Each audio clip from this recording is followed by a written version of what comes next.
Welcome to Around Town, featuring what's happening here in the greater Concord area. I'm your host, Patten, and we're all getting ready for Halloween. Yes, the horror movies are out there, the costumes are out there, and I hope you've bought all your candy. And if you are one of those, well, let's see now. Pennacook was out the night before.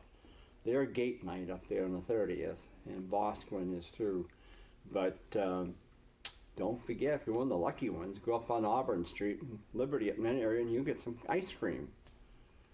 So that'll make you happy, that'll make your guys happy, I know. But we're especially glad to have Police Chief Brad Osgood here today. We've missed him for a couple of months or so, but welcome back. Well, thank you for having me.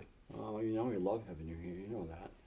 And, but yeah, I razz some of my doctors who live up that area, and also I have a cousin who lives up there on Auburn, on the corner of Auburn and one of those streets. And he was out raking his leaves today, and I said, well, I suppose you've been down to the choice candy shops and got your gold-wrapped candies to pass on Halloween. And he said, well, like heck I do. I said, well, I mean, you know, you got in trouble once for sitting on your front porch up here by the neighbors. So, and I said, who gives out the ice cream up here? And he said, oh, it's down there, he said.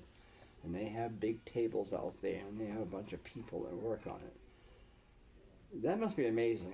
He said they went through, how many gallons of ice cream last year? I want to say he told me 20 gallons. Now maybe that's far-fetched, I don't know, but I can't imagine. I suppose it's nice, keep them in one area, but I still get 75 kids in my place. But do you think Halloween's decreasing a little bit? I don't know. Well, before I get to that, I just wanted to let your viewing audience know that I do have a little bit of a beard going. And we do have a policy that we're not allowed to have facial hair, but for the month of October, we are doing a fundraiser for a local charity. So that's why I have the beard. Well, I would have noticed it if you hadn't mentioned. Well, I got a late start, so it's just a few days growth there. So I just. So are we going to have you turn around and show a ponytail too in the back? No, and no haircuts either. No, and I don't have a mullet either. A what? A mullet, right? It's a mullet. That's like a hairstyle from the 70s. A wig? I think. Yeah, you know that. Yeah. Okay. So, but that's why I just wanted to. I've heard that from some other department too, that the October was the. No, they've been doing that for a while. October was their. Was it beards for them? What did you just call it? Well, the program is called Beards for Bucks. That's it. Yeah, and the money that is raised by Merrimack County Police Departments all goes to the Merrimack County Advocacy Center, which is formerly known as the Child Advocacy Center. And so that's, we've partnered with them.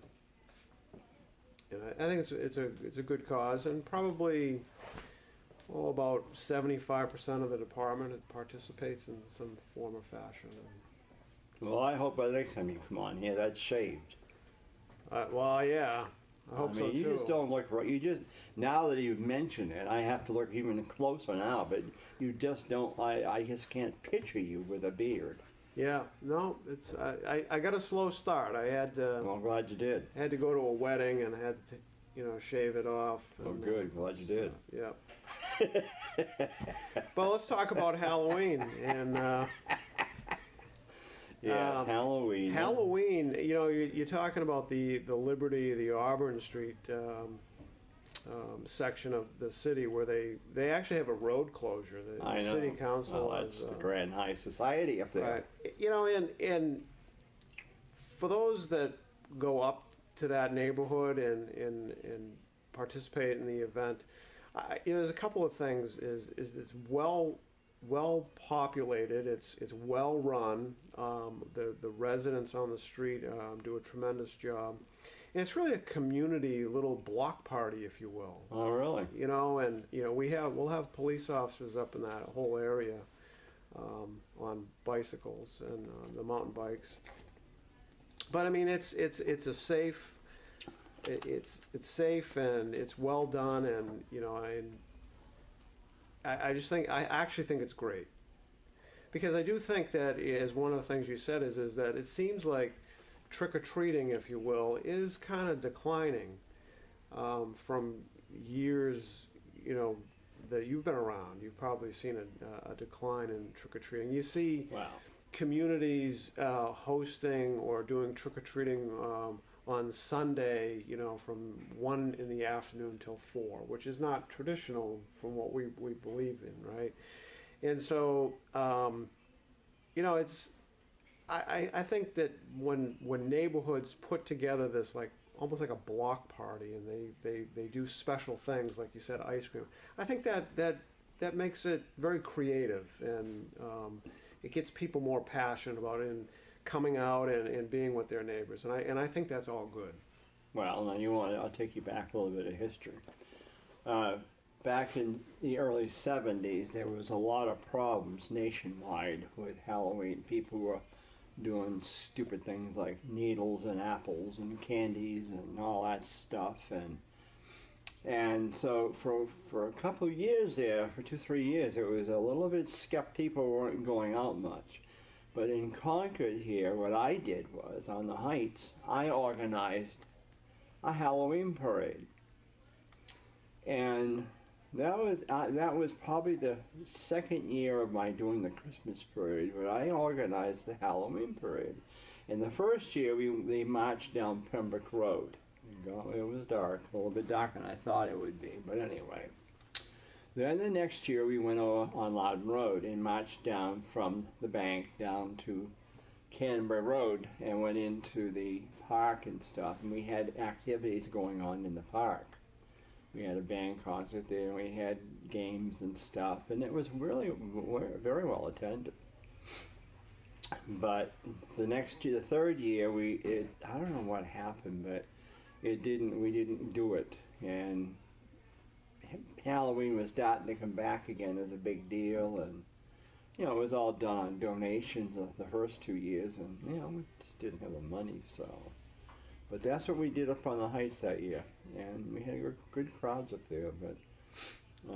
But yeah, well, what I'm saying when I was saying that is I'm seeing more and more adults dressing up in costumes and coming around with the kids. Right. You know, and not just to accompany the kids, but to also have their hand out as well. They'll have their bag looking for a candy.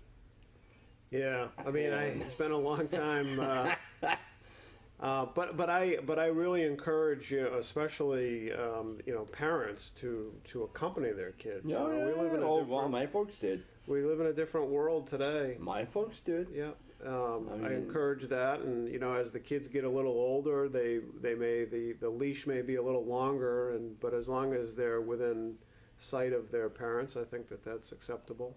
Yeah. But you know, it's you know, as an adult, you know, when you know, kids come to my house, or I'm out and about, you know, the smaller kids, you know, that are doing this for their first time or second time, you know, they look forward to, you know, dressing up and going out, and I think that's really special, and you know, and I think that we as a community have to, you know, embrace that, you know, that this is a time that they want to be out with their friends and their parents, and anyway, and our society is moving so fast.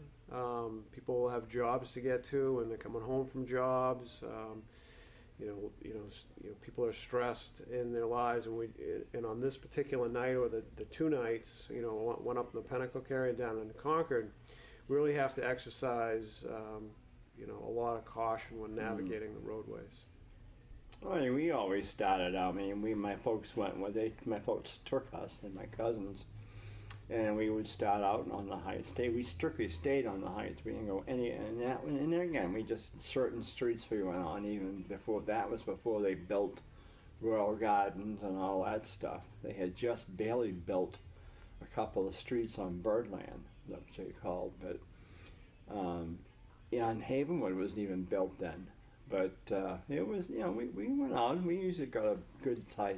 Back then, they gave you the full-size candy bars, not the midget size, whatever. It was a regular full-size Hershey bar or a Milky Way or whatever.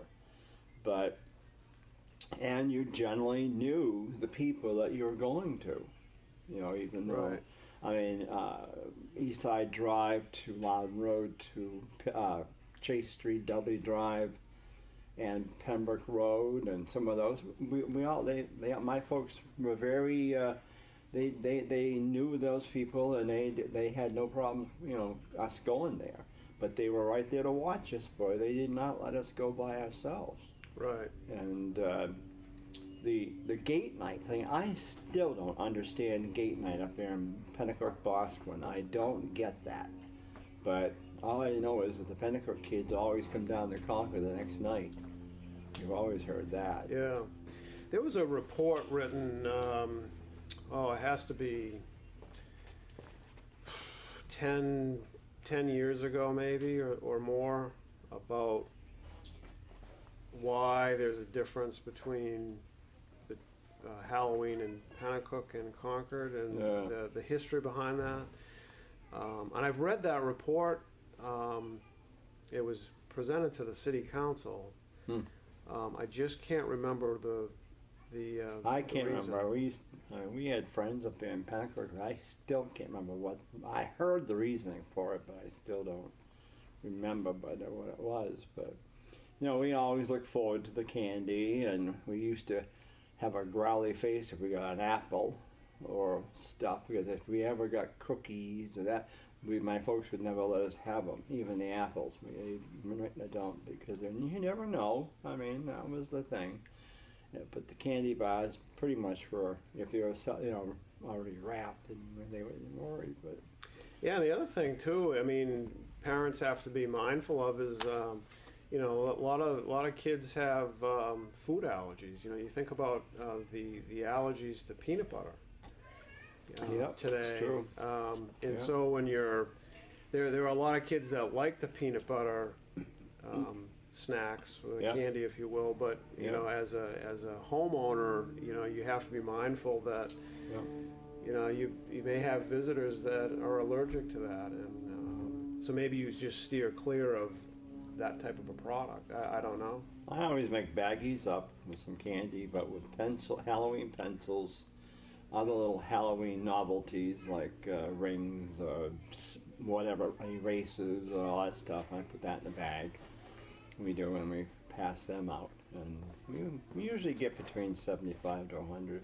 We've had up to 150 in few years, and it dropped that year of that stupid snowstorm. They dropped to 50. But we're back up to about 75 now, 80 we've been getting the last couple of years. But the last story I'll tell you is when I was working at Pittsfield PD, the chief was always good to let me do this, John Sharon, but I used to dress up as the Great Pumpkin. I have a costume, a pumpkin costume. And outside, we'd have the kids would come to the police station, and I would pass out candy. I'd have either cider, or I would have Pepsi, or a Diet Pepsi, something like that. And couldn't believe we got over 400 kids almost the years I was there. It just kept growing and growing. I mean, it was a good night for them. The kids really liked it. They came there, and I stood there and passed out the stuff and answered phones in between. But you know, so another event that will probably happen here not too long from now is Halloween Howl, which is down on Main Street. Yeah. And we'll have you know, police officers down there. I think last year we had one or two of the motorcycle officers down there that had candy in their saddlebags on the motorcycle. That's good, though. So, you know, that's always a well-attended event downtown Concord.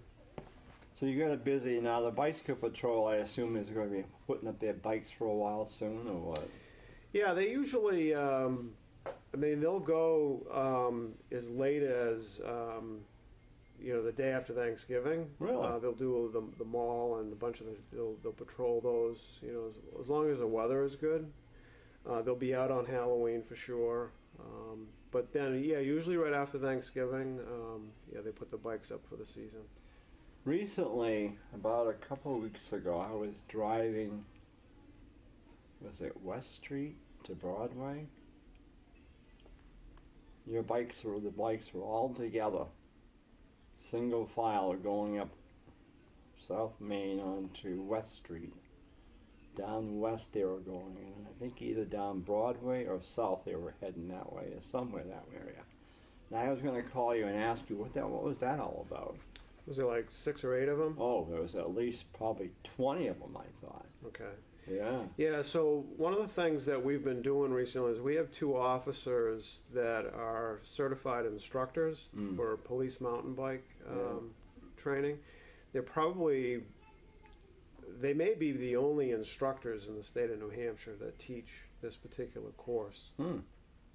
And so within the past couple of months, they've put on 2 different classes, and they draw in police officers from different communities. Sure. It's a 5-day training class, so oftentimes they'll go out on do drills out in the community, or they'll go from venue to venue to wherever they're going. That's why you'll see them in a line. But there will be other vehicles behind them that that kind of follow them. So, but no, we're really excited to have this training, and we look forward to all of the bike officers that are currently in the program are going to be going through this special training. They learn how to ride upstairs and downstairs.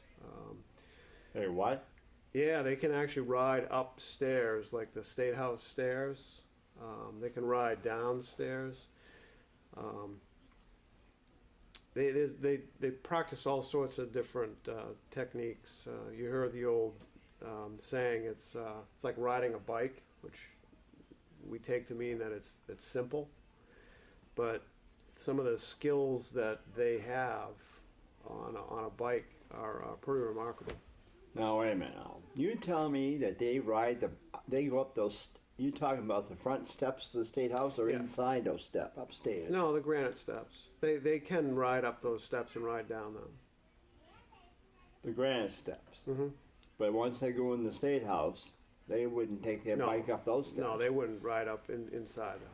So any if you go to any parks or any outdoor facilities that actually have stairs, you go down Eagle Square, there's stairs, in Bicentennial Square, they're all over the place, but yeah, they teach them how to ride up and down the stairs. Oh my gosh, that's different. And to do so without falling off. Yeah, I was going to say. Yeah. And it's pretty remarkable. Are they going to be around down there for my tree lighting this year? No, it is this day after Thanksgiving. Yeah. Yeah. So I mean, it depends on the weather. Obviously, riding a bike when it's 30 degrees out is a little cold. So are you, next thing on the agenda though, are you going to be this year stationed at the different ward places for voting on election day, or no? I mean, I know the big boo-hurrah or whatever, brouhaha after last year's presidential, and this year the city elections never draw anybody out, basically. It's not until next year when we go in with the governor's race again, but are you going to have to be at the polling places at all to watch out for? Well, unless we're directed to be there by some legislative act or city council act, we don't generally position or station ourselves at voting facilities. We do visit all of them periodically throughout the day when the patrol officers will stop by for 20 minutes or 10 minutes, depending on what's going on. Just really to see if there's anything that, they can do, if there's a traffic issue or if anybody has questions. That's all they're there for, is to keep the peace. And years ago, when I first started doing supervisor checklist, I did it for 29 years.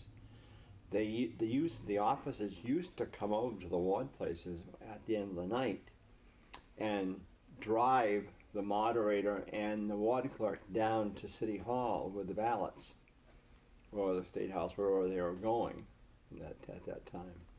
We used to see them load them up, and they'd go with the heavy cruisers riding down there. Yeah.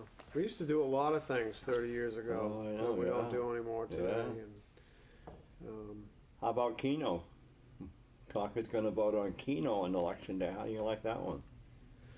well, I don't even know what Keno is. What's the matter with you? You know what Keno is? I do some form of gambling. Yeah, that's what it is. I've never played it, but I was down to Foxwoods the other day, our anniversary, and it's almost like bingo, Yeah. but there's no free space, you know. But they call you. You can bet on a certain amount of numbers, and if those numbers are called, then you win some money. But they don't. I don't think they have to be in a row or whatever like a bingo does. But I know down there, in the restaurants, especially, I guess in the bars, but I don't go to the bars, but in the restaurants, they're always coming around trying to sell papers to play. And who wants to sit there for whatever while they're doing that? But I guess, I mean, they're claiming that the money will go for education and all that stuff, for the kindergarten or whatever. I don't know. I don't know whether it'll go off big in Concord or not. I know that I was reading the paper today about it, and they were some of the ones that had bars that they didn't know. There were some for it, some riding the fence because they weren't sure. But you're right, it's gambling. You know, I mean, I didn't know that they have come out with now paper games for gambling.